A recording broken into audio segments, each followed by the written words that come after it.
अस्सलामुअलैकुम वरहमतुल्लाहि वबरकातुहू। वालेकुम अस्सलाम वरहमतुल्लाहि वबरकातुहू।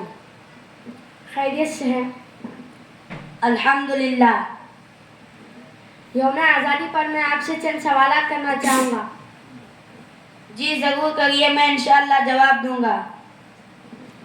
यौम आज़ादी कब मनाया जाता है? यौम आज़ादी हर साल 15 अगस्त को मनाया जाता है। यौम आज़ादी किस मुल्क का कौमी दिन है? यौम आज़ादी भारत का कौमी दिन है। भारत ने आज़ादी कब हासिल की? भारत ने आज़ादी 15 अगस्त 1947 को हासिल की। भारत ने आज़ादी किससे हासिल की?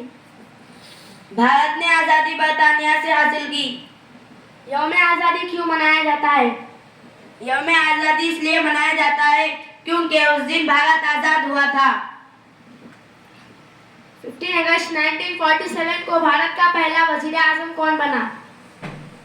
15 अगस्त 1947 में भारत का पहला वज़ीर आज़म पंडित जवाहरलाल नेहरू बने थे।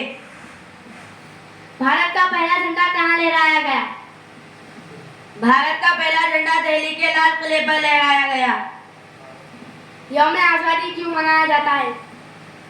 यौम आज़ादी इसलिए मनाया जाता है उस दिन 1947 में भारत को अंग्रेजों से आज़ादी मिली।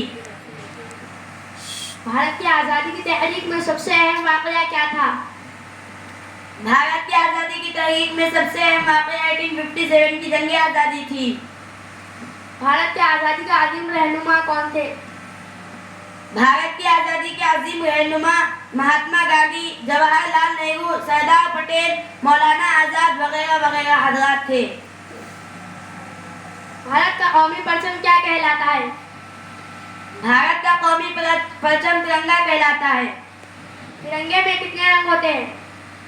तिरंगे में 3 रंग होते हैं। झंडे में ज़ाफ़रानी रंग का क्या मतलब?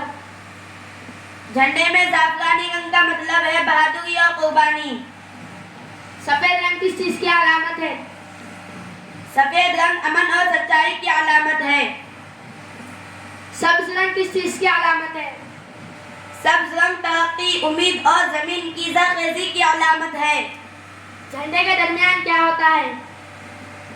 झंडे के दरमियान नीला अशोक चक्र होता है। सारे जहां से अच्छा गीत किसने लिखा? सारे जहां से अच्छा हिंदू सिता हमारा ये गीत अल्लामा इकबाल ने लिखा और उन्होंने इसको हिंदुस्तान की अक़ीदत व तारीफ में लिखा था। क्या मुसलमानों ने भारत की आज़ादी में हिस्सा लिया? जी हाँ, मुल्क की आज़ादी का आगाज मुसलमानों ने किया और कदम कदम पर भरपूर किरदार अदा किए। सबसे पहले अंग्रेजों के खिलाफ आवाज़ किसने बुलंद की?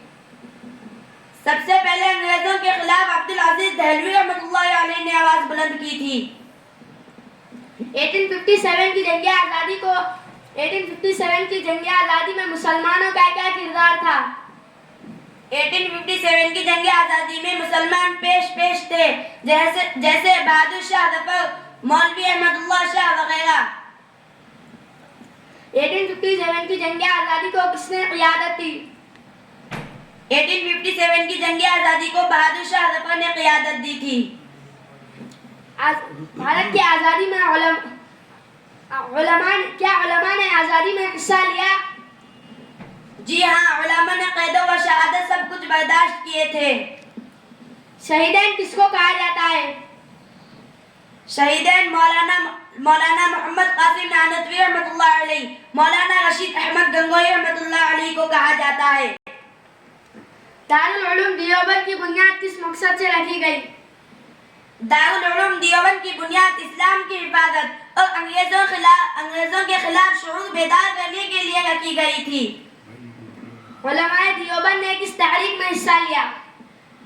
उलमाए देवबंद ने रेशमी रुमाल तहरीक की तहरीक खिलाफत कांग्रेस की आज़ादी की तहरीक में हिस्सा लिया था।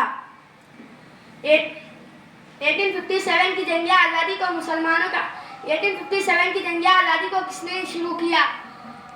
1857 की जंग आज़ादी को मंगल पांडे ने शुरू किया।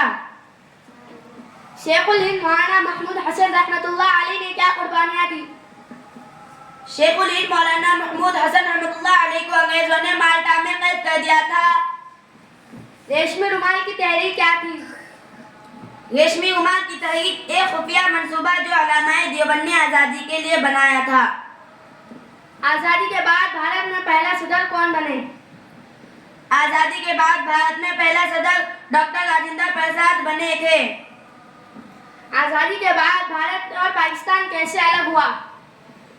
आज़ादी के बाद भारत और पाकिस्तान तक़सीम हिंद के जरिए अलग हुए थे। आज़ादी के बाद भारत में कौन सी हुकूमत बनी?